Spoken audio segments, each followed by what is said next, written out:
Assalamualaikum warahmatullahi wabarakatuh. Perkenalkan, nama saya Novia Sari Patih Hermawan. Saya kelas dari HK22CI jurusan Hukum, mau menerangkan tugas bahasa Indonesia terkait seputar resensi, yaitu resensi judul buku novel atau film yang berjudul Ayah Mengapa Aku Berbeda. Nah, di buku ini kita ada identitas buku yang dimana pengarangnya itu dari Agnes Dayonar, penerbitnya itu Inandara atau Inbook Publishing, tahun terbitnya sekitar Juli tahun 2011, kota terbitnya Jalan Taman Permata Indah nomor 2 nomor 6 Jakarta, jumlah halamannya 230 halaman. Nah, untuk dari isi resensi tersebut kita memiliki ringkasan cerita atau sinopsis cerita yang dimana memiliki keterbatasan fisik dan terlahir cacat di dunia ini bukankah keinginan setiap orang tua, tetapi dimana yang di tokoh ini yang bernama itu antara Angel ini si tokoh utama yang menjadi tuli dan tidak bisa berbicara, yang bisa disebut sekarang itu istilahnya tunarunggu, dan yang memiliki ayah, memiliki nenek, dan memiliki ibu serta lingkungan teman-temannya. Nah, poin yang dari di sini dari ringkasan cerita ini, Angel ini sejak lahir telah kehilangan ibunya yang berjuang atas kelahirannya yang prematur.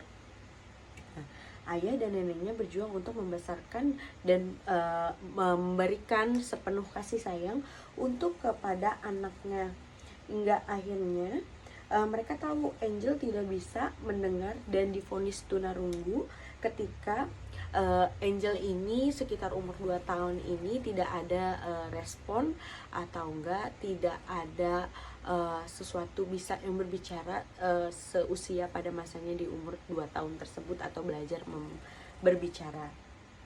Nah, selayaknya anak tunarunggu, Angel harus berjuang untuk belajar bahasa tangan yang juga dengan susah payah akhirnya bisa dikuasai oleh ayah dan neneknya. Setelah neneknya meninggal, Angel hanya memiliki ayahnya sebagai teman bicaranya. Karena pintar, guru-guru sekolah luar biasa menyarankan Angel untuk sekolah umum. Akhirnya untuk melanjutkan masa depan Angel, sang ayah memutuskan pindah ke kota besar sehingga Angel kelak akan tumbuh dan besar di lingkungan masyarakat seperti anak pada umumnya.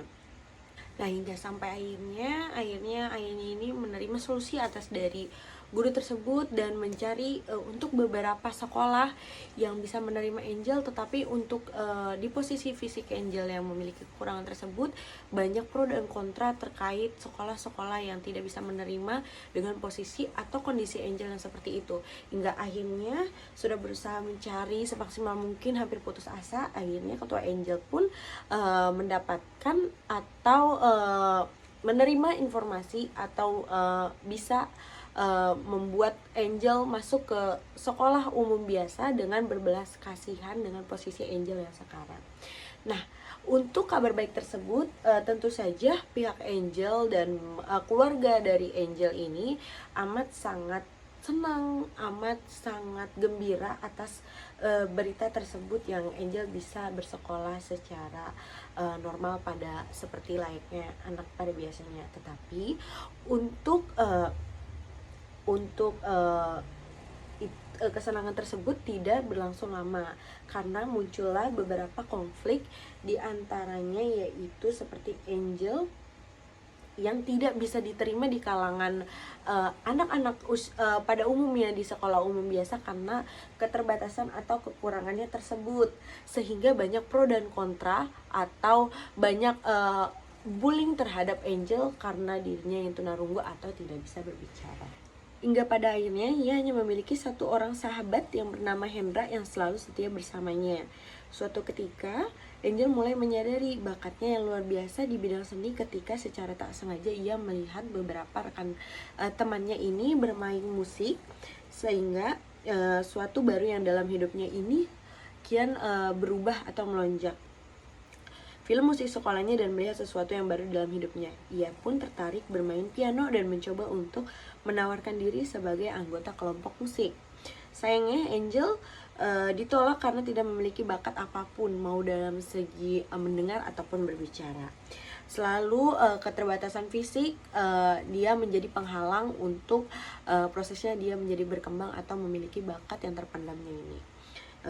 Ia menangis di samping sang ayah yang akhirnya memberitahu bahwa ia terlahir dari seorang ibu yang seorang pianis. Ayahnya pun mengajarkan dia untuk bermain piano, dan terbukti walaupun Angel tidak bermain, tidak pernah bisa mendengar suatu piano, tetapi akhirnya dia bisa bermain piano dengan sesuai isi hatinya, atau dengan bermain dengan sesuai dengan feeling yang dia rasakannya. Singkat cerita, ia pun diterima oleh tim sekolah musiknya, tapi tidak oleh tim kelompok itu yang diketuai oleh Agnes. Dengan berbagai cara, Agnes berusaha mengusir Angel dari kelompoknya itu dengan kejamnya. Menderita dan merasakan banyak hinaan, Angel nyaris putus asa sampai akhirnya dia terpilih sebagai tim kelompok musik untuk konser perayaan ulang tahun sekolahnya. Ia pun bersemangat bertahan walau harus menderita karena teman-temannya yang membencinya. Ia pun memberitakan berita bahagia itu kepada ayahnya, yang akhirnya bahagia mengetahui Angel telah menjadi anak yang bisa berbaur dengan teman-temannya dan bisa mengikuti tim seni di sekolahnya. Tapi harapan sang ayah agar melihat Angel bermain di atas panggung bermain piano dengan timnya ini terhalang oleh serangan jantung ayah. Angel ini tidak tahan dengan sikap teman-temannya yang selalu berusaha mengusirnya. Akhirnya ia putuskan mundur dari kelompok musik, dan berita itu membuat Agnes bahagia karena kelompok mereka akhirnya sempurna, tidak ada orang yang cacat atau enggak, tidak ada di kelompok dia yang memiliki keterbatasan. Tapi keputusan Angel keluar menjadi dilema karena ayahnya ingin melihat Angel di konser nanti.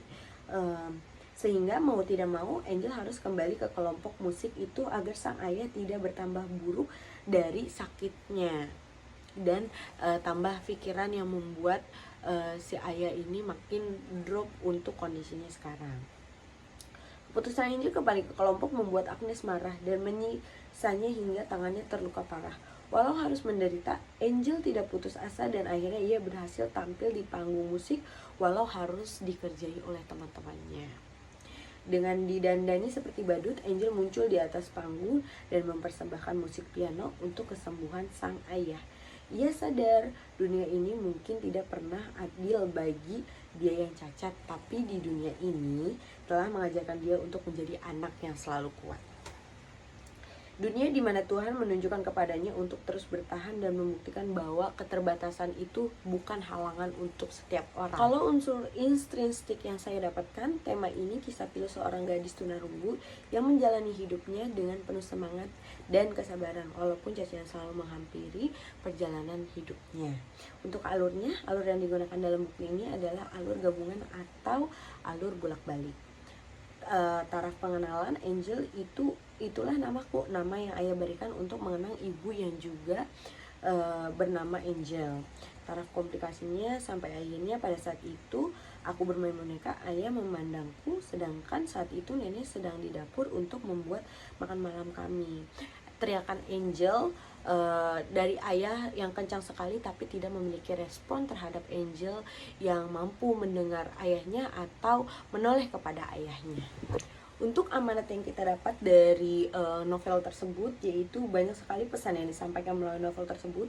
Perjuangan hidup Angel yang sangat mengharukan bisa mendorong kita untuk tidak mudah berputus asa ataupun menyerah dalam menjalani hidup, walaupun memiliki banyak kekurangan atau keterbatasan. Sehingga untuk kelebihan buku ini sebenarnya untuk dalam segi organisasi, dalam hal organisasi novel ini hubungan antara satu bagian dengan bagian yang lain harmonis dan dapat menimbulkan rasa penasaran pembaca. Karena di dalam penceritaan ini novel tidak berbelit-belit isinya. Kita dapat mengetahui arti perjuangan hidupnya dalam segala kekurangan yang dimiliki Angel. Tidak membuat Angel putus asa dalam meraih keinginan dan cita-citanya. Bahkan kekurangan itu menjadikan suatu dorongan baginya untuk berkarya selalu. Angel menuntun kita dengan semacam keanggunan dan daya tarik agar kita dapat melihat ke dalam diri sendiri dengan penuh pengharapan, agar kita menolak semua keputusan dan keterbedayaan kita sendiri. Secara keseluruhan, menilai novel ini bagus dan membangun untuk semangat kita. Tuturannya mengalir, menyentuh, mencerahkan, membidik pusat kesadaran, dan jauh dari sifat menggurui. Untuk dalam segi bahasanya yang digunakan pengarang, tidak berbelit-belit, membuat kita mudah memahami cerita dari novel tersebut. Nah, untuk kekurangan dari novel ini sebenarnya sangat minim sekali dari kekurangan novel ini, tetapi memang untuk biarpun novel ini memiliki nilai-nilai moral yang sangat mendidik, bahkan nyaris tidak memiliki kekurangan, menurut aku ada beberapa kekurangan yang terdapat pada novel tersebut. Dalam novel ini menceritakan seorang yang bernama Angel yang tidak memiliki sifat terpuji, padahal ia masih berada di lingkungan sekolah dasar atau masih di bawah umur. Untuk seusia sekitar masih di bawah dalam naungan sekolah, itu sangat amat tidak pantas untuk membuli ataupun mendiskriminasi seseorang atas kekurangannya tersebut, sehingga kita tidak bisa menilai orang dari covernya. Yang seharusnya disikapi itu tidak pada sekolah dasar atau enggak seorang siswa, begitu. Jadi lebih baiknya ya kita harus saling menghargai dan harus saling bisa menerima kekurangan atas dari orang lain ataupun diri kita sendiri.